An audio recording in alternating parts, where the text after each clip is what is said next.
What is going on, all you beautiful people? Thanks for joining me for yet another video. It's so good to see you. Welcome back. We have an awesome knife to talk about today. This is the Baku by Greg Schaub over at Sparrow Knife Co.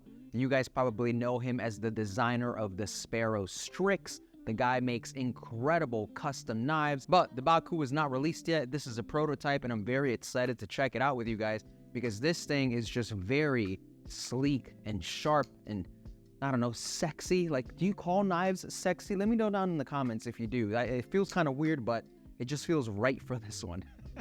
So, enough talking. Let's jump into some specs on the Baku, designed by Greg Schaub and manufactured by Kansept Knives. The Baku comes in at 7.2 inches overall. We've got a blade length of 3.5 inches with a cutting edge of 3.2 inches. The blade itself is S35VN steel with a Persian tanto shape, and it's hollow ground, which means it's ridiculously slicey. For the body, we have a full titanium body with a liner lock and some blacked out hardware for a little bit of contrast, which I really love. So like I said at the beginning of the video, the Baku is just, there's something about it that is just elegant and beautiful and just like really kind of exotic looking. And I think it's that Persian tanto blade shape. It's not a blade shape that you see very often, so it was really cool to check that out. Now, a few changes that will come to the Baku is better access to the liner lock, which is pretty much the only thing that I could say is not up to par, but it's going to be fixed, so there is no issues there. Now, thumb stud deployment for me with the thumb is very nice and easy. I missed that, I slipped. But when it comes to doing it with the reverse flick, I noticed that you kind of have to dig your nail underneath the thumb stud in order for it to really kick out there. I feel like there's just not enough room between that thumb stud and the body. But then again, you can still activate it. It just feels a bit uncomfortable for me.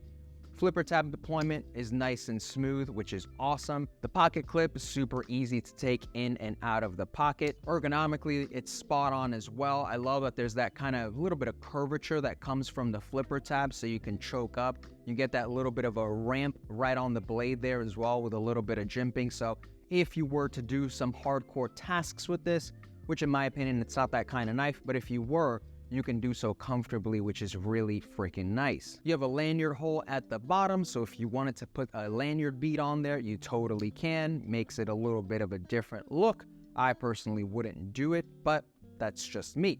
I haven't owned many knives by Kansept. This is actually the first one that I've ever gotten to handle, and I can say that I am very impressed with their overall fit and finish. Everything about this knife is perfectly sleek. I love all the contouring. I love all the beveling. There's no real sharp corners anywhere on this knife, which is just really nice. It's become a really nice and easy to use blade, and it's absolutely beautiful, which always makes it stand out in the lineup. Something else that I really enjoy about the Baku is the little curvature here leading to the flipper tab. I think it's nice. It's like it guides your fingers to the flipper tab, which means you'll pretty much never miss a deployment, and it's a liner lock, so you don't have to worry about where your fingers lie, and that might cause any issues with the action. It just doesn't happen with this knife, which is really cool. I love seeing little details like that. Just makes it fun, gives it aesthetically, it gives it a completely different look too, which is super cool. Now, the Baku is inspired by a Japanese mythical creature that you can summon to come and eat your nightmares,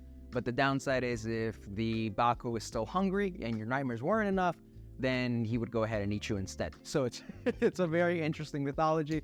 But what inspired Greg to call this knife the Baku is the fact that the Baku itself is made up of different parts from other animals when God was finished creating animals, and the blade itself resembles the trunk of the Baku, which is really cool. I think it's awesome when knife designers and knife makers give their pieces specific meaning. It makes it just really cool to be able to support that story and kind of dive into it. It's like a lore kind of thing, if that makes sense. So I thought that was really cool. I got a chance to chat with Greg over at Blade Show Atlanta, and he's a great dude. Not only is he creating beautiful designs on the production side, but his custom work is just absolutely insane. I'll make sure to tag his stuff down below so you guys can check it out, because I would love to own a custom Strix or a custom Tengu. I mean, oh, his designs are just beautiful, and being able to handle them, I'm like, oh man. So a little bit more info on the Baku on the production side. These will be ready in a few months, so be on the lookout for that. I'd recommend following Greg on social media,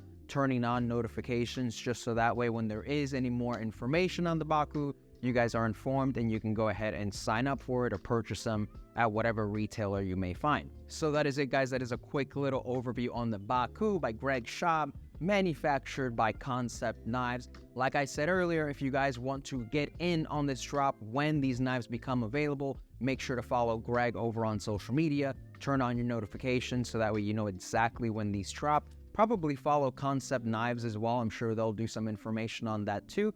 But thank you guys for watching. I hope you enjoyed it, and I'll catch you guys in the next video.